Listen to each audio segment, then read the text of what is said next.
Should you make a comedy about World War II? John Wayne and Charlton Heston didn't think so. Hey everybody, Steve's Retro Rewind back with another video, and today we're taking it all the way back to 1979's 1941.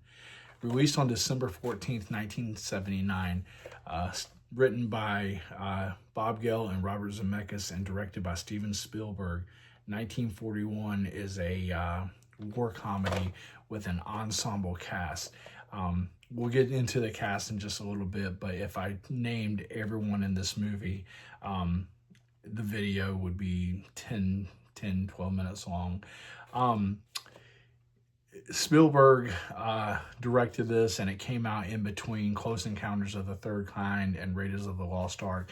And although it's not a very popular movie in Spielberg's filmography, a lot of people don't talk about it. And when I ask people about this movie, a lot of people had never even heard of it. However, 1941 is one of my favorite comedies. The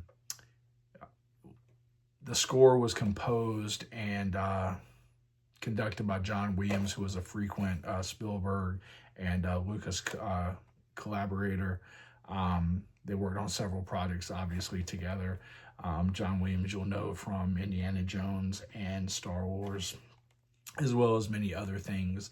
The march in 1941, the musical march in this, rivals any of his others. Again, like I said, released December 14th, 1979. The theatrical cut of 1941 was just shy of 2 hours at 1 hour and 58 minutes, but there was a director's cut, if you would, 2 hours and 26 minutes. Yeah, restored version, director's cut. I picked this VHS copy up at Carolina Fear Fest a couple years ago, but there is also a Blu-ray available. I'm sure it's available on DVD as well. And as of a couple of days ago, as of me posting this video, there's also a pretty good quality version of this on YouTube as well. A lot of people, again, don't remember this movie. They don't know about this movie. And those who do remember this, remember it as one of Spielberg's flops. And although a lot of people think it was a flop, it was actually very financially profitable. With a budget of about $35 million, it came back, I believe the final box office was between 90 and 95 million. So not a flop by any means, but making a comedy about World War II, especially back in that era, was probably a little bit of a taboo subject. The movie stars John Belushi as Captain Wild Bill Kelso, Dan Aykroyd, Ned Beatty, Treat Williams, Robert Stack, John Candy, Nancy Allen, Slim Pickens, Christopher Lee, Tim Masterson, Lorianne Gray from Jaws as Chief Brody's wife, Lorianne Gray. I think I said Warren Oates, and probably one of the best scenes of the movie. Susan Backlany, I think is how you say her name, who was the victim in the opening scene of the original Jaws, somewhat reprises her role, goes skinny dipping on the beach, only this time, instead of meeting her demise of Bruce the Shark, she ends up on top of a Japanese submarine off the coast of California. So it's an interesting homage to Jaws in the opening scene of this movie. So basically the premise of 1941, it delves into the fears of a possible Japanese invasion after the attack on Pearl Harbor. And we follow several different characters in the story. We learn what happened to the Hollywoodland sign. We learn the true cause of the Zoot Suit riots. There's some interesting cameos. I believe this was Mickey Rourke's first theatrical appearance. John Belushi, as I mentioned earlier, is a Army Air Corps pilot, Captain Wild Bill Kelso, who thinks he's on the trail of a Japanese fighter squadron.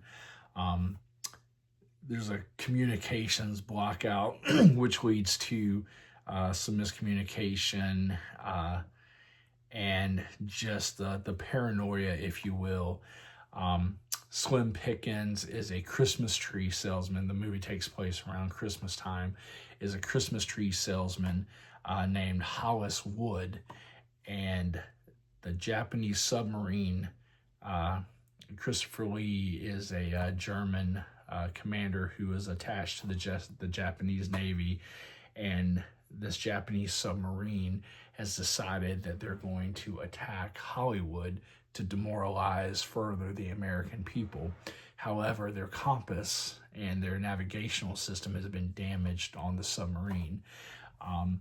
So they send an expedition party to shore, and they inadvertently come across Mr. Hollis Wood, thinking he is Hollywood, and kidnap him, which leads to some funny, a funny scene with Slim Pickens.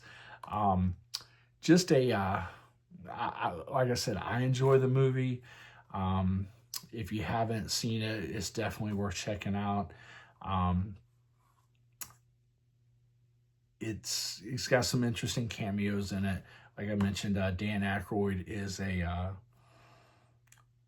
armory NCO in charge of a cannon, or I'm sorry, in charge of a tank, charged with placing a anti-aircraft cannon in a citizen's yard, which leads to some funny exploits.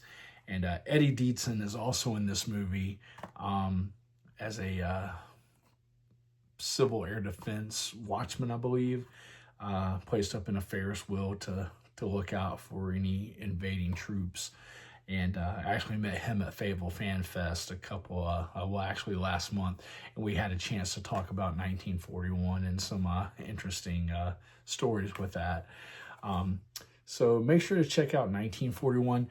It was nominated for 3 Academy Awards: Best Cinematography, Best Sound, and Best Visual Effects. So three pretty good ones. It lost out to Apocalypse Now on the Best Cinematography and Best Sound. And as far as Best Visual Effects, it lost out to Alien. So to be nominated one was pretty good, but to have lost out to 2 other great pictures to be on the level of those. But in any event, check out 1941. You can get it on Blu-ray. I'm sure it's available on DVD. I have it on Blu-ray and on VHS. There is a director's cut and there is a theatrical version.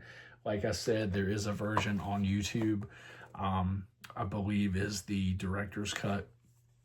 I may be mistaken, but check it out. Have you seen it? Do you remember this movie? Do you remember seeing this? What's your take on it? Were you offended by it? Did you enjoy it? Did you like it? Have you ever even heard of it? So let me know down in the comments if you would. Give me a like, give me a subscribe, comment on the video, help me grow my channel, help me grow the page, and I hope you all have a great, safe week. Take care.